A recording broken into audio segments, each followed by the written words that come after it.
Olá, alunos. Eu sou o professor Fernando. Eu vou dar aula de geografia para vocês e a aula de hoje é sobre movimentos da Terra, né? Antes de a gente começar a falar sobre os movimentos da Terra, a gente tem que saber se localizar na Terra, e uma das coisas que a gente utiliza para se localizar na Terra é a bússola ou a rosa dos ventos, né? Então aqui eu fiz um desenho de uma rosa dos ventos para vocês. E a gente vai falar dos pontos cardeais, colaterais e pontos subcolaterais. Então, em preto, a gente tem os pontos cardeais, em azul, os pontos colaterais e em vermelho, os pontos subcolaterais. Então, aqui norte, sul, leste, oeste, os cardeais. E eu coloquei E e W. Por quê? Porque às vezes aparece. Porque em inglês, west, W, east. Então, sempre vocês podem observar, às vezes, que na bússola tem em inglês ou tá em português. Por exemplo, NE, nordeste. NO, às vezes pode aparecer NW, que é um ponto colateral, que significa noroeste. Então, só retomando, norte, leste, sul, oeste. Então, na minha frente eu tenho o norte, nas minhas costas eu tenho o sul, leste, oeste. Nunca para cima. Aqui está na lousa, aí vocês acham que o norte é para cima, mas não é para cima. Para cima está o céu e para baixo está o núcleo da Terra. Então não é isso. Imagine isso na palma da sua mão. Se tivesse na palma da sua mão, norte, sul, leste, oeste. Então esses são os pontos que vão me dar uma medida relativa, uma posição relativa, não uma posição absoluta que nem as coordenadas geográficas. Tenho pontos intermediários entre o norte e o leste, nordeste, entre o leste e o sul, sudeste, entre o sul e o oeste, sudoeste, entre o norte e o oeste, noroeste. Esses pontos intermediários em azul são os pontos colaterais. Então aqui eu já tenho uma medida mais precisa. Então imagine, estou apontando para cá norte, estou apontando para cá leste. Quando eu falo nordeste, eu estou falando algo entre o norte e o leste. Já é uma medida mais precisa, já é uma localização, uma orientação mais precisa. Então é importante os pontos colaterais. Além dos pontos colaterais, a gente tem os subcolaterais. Esse é bem fácil, né? Você pega uma referência de um ponto cardeal, então o N, e de um ponto colateral, NNE. Então o que significa? Norte, nordeste. Aí agora eu vou pegar outra referência de pontos que estão próximos. Sempre primeiro o ponto cardeal, depois o ponto colateral. Então aqui vai ser leste, nordeste. Leste, nordeste. Aqui vai ser leste, sudeste, então é um ponto subcolateral leste-sudeste. Aqui SSE, sul-sudeste, SSO, sul-sudoeste, OSO, oeste-sudoeste, ONO, oeste-noroeste. Então aqui eu tenho uma medida, uma orientação mais precisa. Então, ó, norte, leste, nordeste. Se eu falar, a minha casa está na direção norte e nordeste, vai ser algo entre o norte e o nordeste. Então, é importante a gente saber esses pontos para a gente indicar as direções de forma mais precisa. Tudo bem? Então, tem outras coisas que a gente pode utilizar para se localizar e se orientar no espaço, né? A Terra faz um movimento em torno do seu próprio eixo, que a gente já vai ver de rotação, e esse movimento dura aproximadamente 24 horas, de oeste para leste.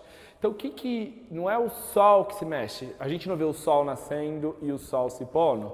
Não é o Sol que está se mexendo, a Terra que está se mexendo, fazendo esse movimento. Então, o que acontece? A gente tem um movimento aparente do Sol.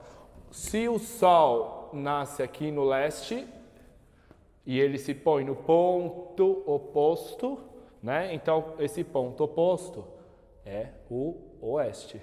Então, aqui, ó, leste, Sol nascendo, e ele vai se pôr no oeste. Então, aqui, ó, nascente e aqui o poente. Esse é o movimento aparente do Sol, que eu acredito que vocês já estão familiarizados. A gente vai ver rotação agora, movimento de rotação, que é um dos movimentos que a Terra realiza em torno do seu próprio eixo. E aí a gente vai entender melhor esse movimento aparente do Sol, porque é aparente, parece que o Sol está se mexendo, mas não é o Sol que está se mexendo, é a Terra. Vamos imaginar que a câmera que está me filmando é o Sol. E aqui é a parte leste e aqui é a parte oeste. Conforme eu vou fazendo esse movimento de rotação, o leste vai ser a primeira parte, ó, meu braço aqui vai ser a primeira parte a desaparecer. Então, tô girando, tô girando, tô girando, tô girando. Tá de noite agora e aqui é dia. Tô girando, tô girando, tô girando, tô girando, tô girando. A primeira parte a aparecer vai ser a parte leste, ó. Por isso que o Sol nasce no leste. Aí o Sol vai ficando mais alto, vai ficando mais alto, vai ficando mais alto, meio-dia pino. E depois ele vai se pôr no oeste. Então, quem está fazendo o movimento é a Terra. Esse movimento é no sentido direto, né? No sentido anti-horário, de oeste para leste.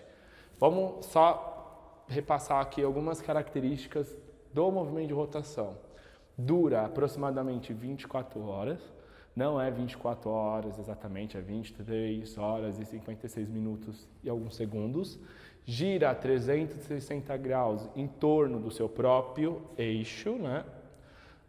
Cada hora equivale a 15 graus, 15 graus de latitude, né?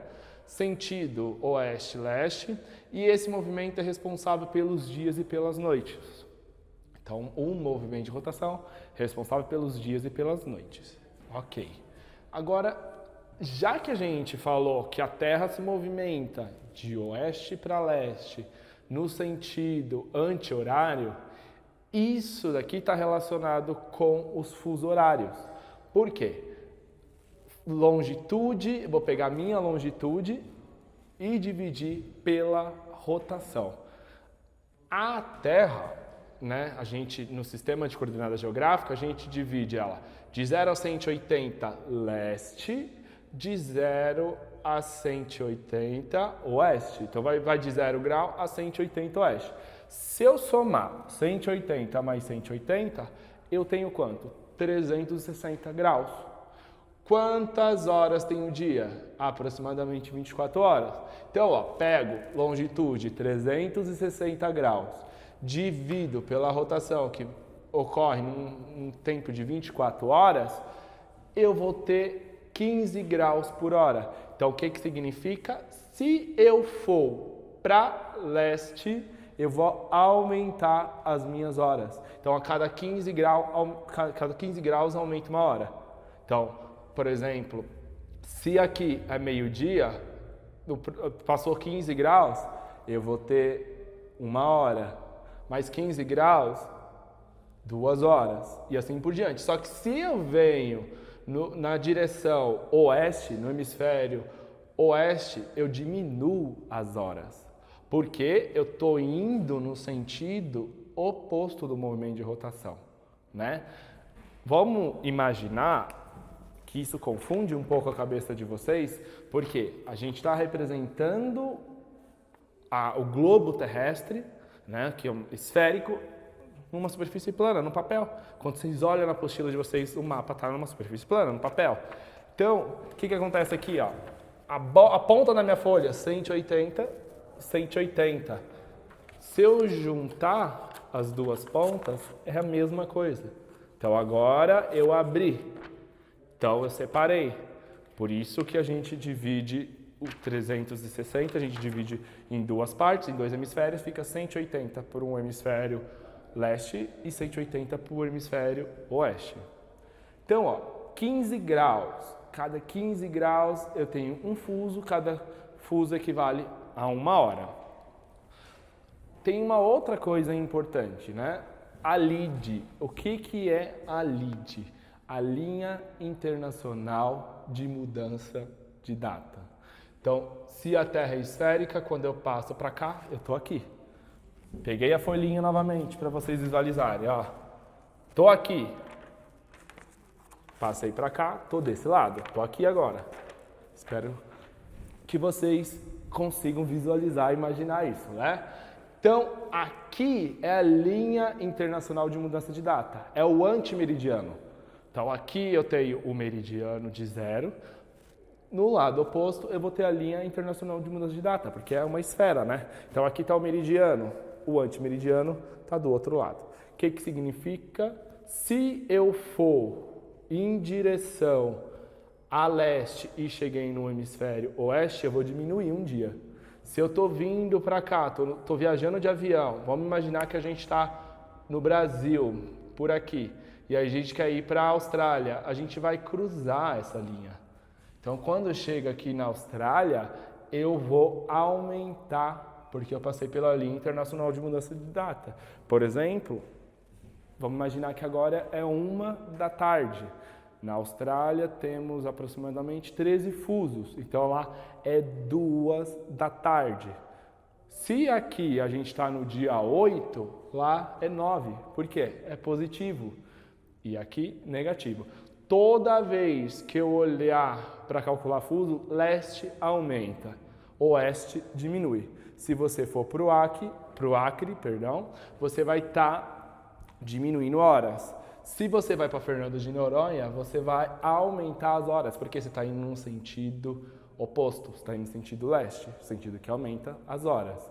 E aí tem alguns cálculos, alguns exercícios que tem na apostila de vocês e vocês podem tentar fazer, né? Enfim, translação. Vamos para a translação, um outro movimento da Terra que é responsável por outras coisas. A translação dura aproximadamente 365 dias, né? 365 dias e 6 horas. Então, isso faz com que a gente tenha anos que tenham um dia a mais, que é o chamado ano bissexto. Então, esse ano de 2020 foi um ano bissexto. A gente só vai ter ano bissexto em 2024. Por quê? Se é 365 dias e 6 horas, então eu vou somando essas 6 horas. 6 mais 6, 12. Mais 6, 18. Mais 6, 24. Então, a cada 4 anos eu tenho um dia a mais para compensar essas 6 horas, porque a gente arredonda para 365 dias. Então, a duração é de 365 dias aproximado, né? A gente arredonda para calendário, mas é 365 dias e 6 horas. Por isso que a gente tem os anos bissextos a cada 4 anos. A Terra, ela está inclinada aproximadamente 23 graus em relação ao plano da eclíptica. Então, isso é super importante porque se a Terra não tivesse inclinada, ela ia receber radiação de forma igual nos dois hemisférios. Pelo fato de ela estar inclinada, conforme ela vai fazendo um movimento de translação em torno do Sol, esse movimento é diferente, né? A Terra faz um movimento de rotação em torno do seu próprio eixo. E ela faz um movimento de translação em torno do Sol. Esse movimento que vai levar 365 dias. Então, quando a Terra está aqui, ela está inclinada de uma forma. Quando ela está aqui, ela está recebendo radiação de uma outra forma, porque esse ângulo de inclinação no plano da eclíptica vai ser diferente, né? Aqui é a mesma coisa. Então, ó, isso vai ser responsável pelas estações do ano. Tem um desenho, vou explicar, agora vai ficar mais fácil a gente entender isso. O que eu estou querendo dizer? Se a Terra está fazendo um movimento de translação em torno do Sol, esse movimento, né, que segue o plano da eclíptica, a órbita da Terra, e está inclinada, quando ela está aqui, ela está recebendo radiação, uma quantidade maior em um hemisfério, quando ela está aqui, ela está recebendo quantidade maior de radiação em outro hemisfério, de forma desigual. Vamos entender isso. Aqui, ó, os raios solares estão chegando perpendiculares numa linha bem importante. Aqui eu tenho a linha do Equador, dividindo a Terra em dois hemisférios, né? 2 hemisférios. Aqui eu tenho o Trópico de Capricórnio e a 23 graus eu tenho o quê? Aqui eu tenho o Trópico de Câncer e aqui eu tenho o Trópico de Capricórnio.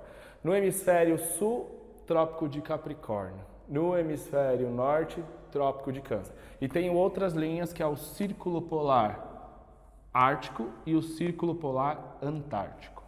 Então, Círculo Polar Ártico, Círculo Polar Antártico. Trópico de Câncer, Trópico de Capricórnio, aqui, ó. E aqui a linha do Equador, que divide a Terra em dois hemisférios. Se a Terra tivesse assim, no plano da eclíptica, ia receber radiação de forma igual nos dois hemisférios, mas ela está inclinada. Então, o que acontece? Aqui está chegando a radiação, né, perpendicular no Trópico de Câncer.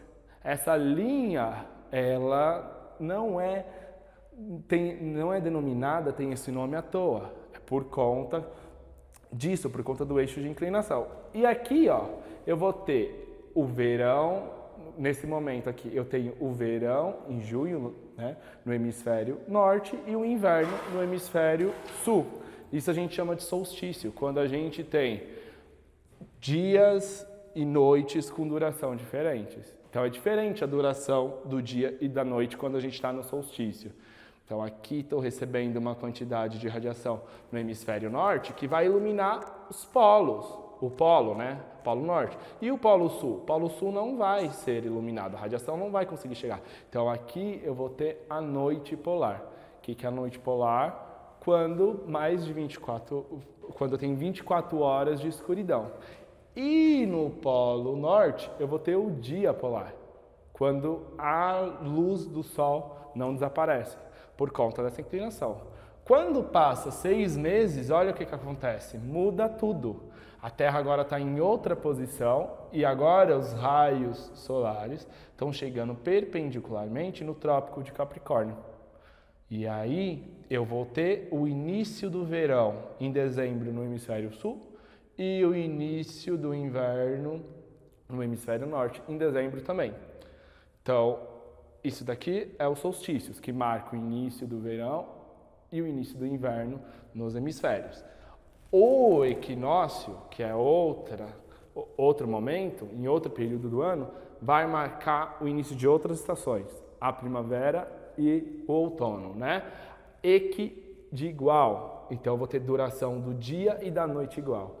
Então, nesse momento, a Terra, né, ela está posicionada dessa forma em relação ao Sol. Então, os raios vão chegar perpendicularmente,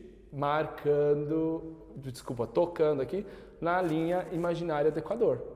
Então, aqui eu vou ter uma radiação chegando de forma igual nos dois hemisférios. Então, eu tenho outono em setembro no hemisfério norte, primavera e setembro no hemisfério sul. Primavera, depois passou 6 meses, muda, né? Primavera em março no hemisfério norte, outono no hemisfério sul em março. É sempre o oposto, né? Porque o balanço de radiação vai ser diferente nos hemisférios por conta do eixo de inclinação. Então, o eixo de inclinação de 23 graus é super importante, né? Por que 23?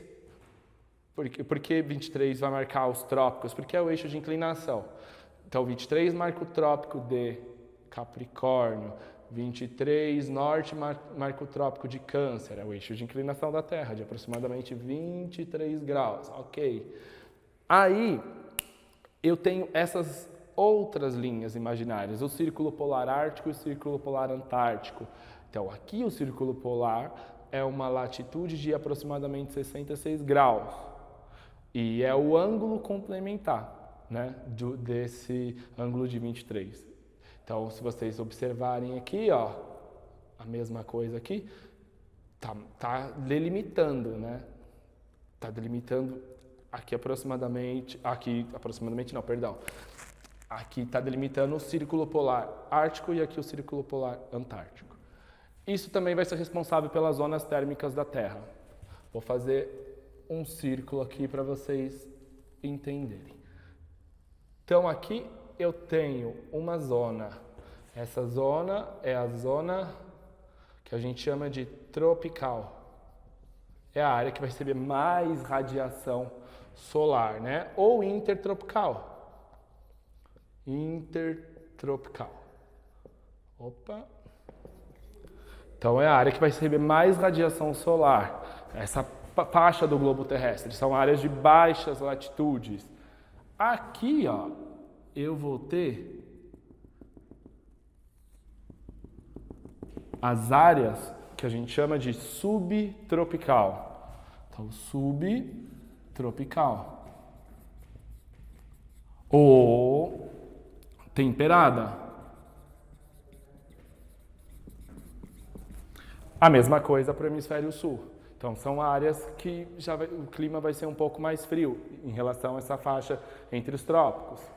Aqui e aqui eu vou ter as áreas polares ou glacial, né? Que são as áreas mais frias ainda em relação a essa área subtropical. Enfim, então, o movimento de translação vai nos revelar, vai ser responsável pelas estações do ano e pelas zonas térmicas da Terra também, por conta do eixo de inclinação da Terra. Então, é isso. Na próxima aula, a gente vai falar sobre outro conteúdo. Bons estudos para vocês. Olá, alunos do vestibular. A gente vai fazer o exercício da sessão de vestibular. O exercício 7 da PUC-Rio, que é o de olho no vestibular. Levando-se em consideração que, no dia em que esta foto foi tirada, o sol se pôs exatamente atrás da estátua do Cristo Redentor, podemos afirmar que... Então, gente, a gente sabe que o sol geralmente se põe na direção oeste. E o oposto é o leste, né? Então, a gente precisa descobrir os outros pontos. Vamos lá. O Pão de Açúcar está situado ao norte da parte frontal da estátua do Cristo Redentor. Esse é o item A. B. O braço direito do Cristo Redentor está apontado para a direção sul. Essa parece a alternativa correta. Por quê? Porque a parte frontal do Cristo está apontando para leste. O sol não está se pondo na direção oeste. A direção oeste é o oposto da leste. Então, o braço direito do Cristo aponta para a região sul e o braço esquerdo aponta para a região norte. Então, a alternativa correta é o item P.